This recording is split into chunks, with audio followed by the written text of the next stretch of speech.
the first watch that I'd like to introduce is the 5078 P-010.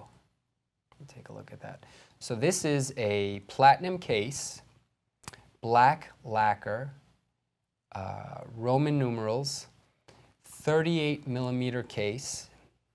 It's a very thin case because it's 11 millimeters thick. You've got the domed bezel, really nice and just basic tang buckle. Can you see that? There it is. And I have a close-up shot in the left-hand corner of the screen for those of you that want to see a frozen shot of the timepiece. This is a self-winding. It's the caliber R27 PS. It's a beautifully finished off movement.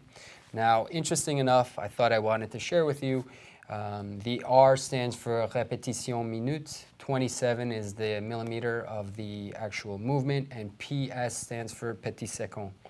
The minute repeater chimes with 2 gongs, which I'm going to engage in just about a minute.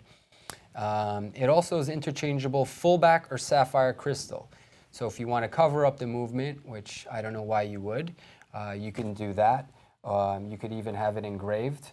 And in true Patek Philippe fashion, you've got that Calatrava cross at the top of the piece. And this is also one of the first Patek sealed in-house movements. Prior to this, they were using the Poinçon de Genève, aka Geneva seal. Now, take one more look at the front of the dial before we engage the minute repeater. There it is. It's that beautiful black dial with those white hands, and I really love those Roman numerals. I just want to bring up one quick thing. There are a lot of watchmakers who do these kinds of dress watches. There are a lot of watchmakers who do these kinds of simple designs. Mm-hmm. Nobody does it to this level of vividness and that crispness in the watch. I mean, everything is just finished so exactly and so perfectly. Yeah, and it's a perfect watch if you're going to be wearing a tuxedo. Matches quite well with the black and white. But let's get into the actual sound of this beautiful minute repeater, or in French, like they say, the répétition minute.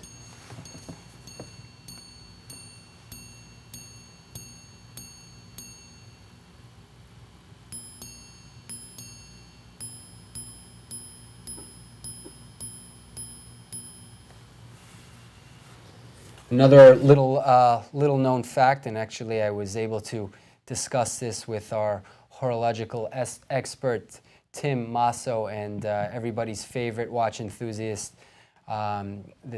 Just prior to the show, we discovered that Daniel Quer created the minute repeater back in the 1680s.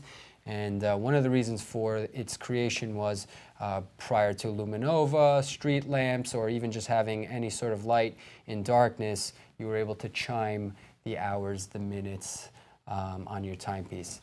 Before I put this watch away, I want to basically show you the minute repeater activated one more time, since we didn't get that from start to finish. I'm using a Selvic cloth because I really don't want to touch the metal.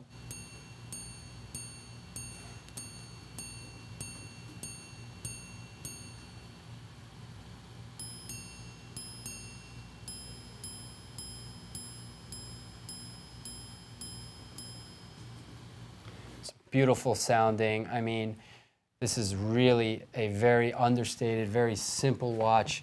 But for me, for $325,000, if I'm going to go with a basic, very simple, and one of the most classic timepieces, I'm going to go with this Patek Philippe 5078-010, which we actually do have, and it's pre-owned, and our retail price for this timepiece is $325,000. So that's watch number one.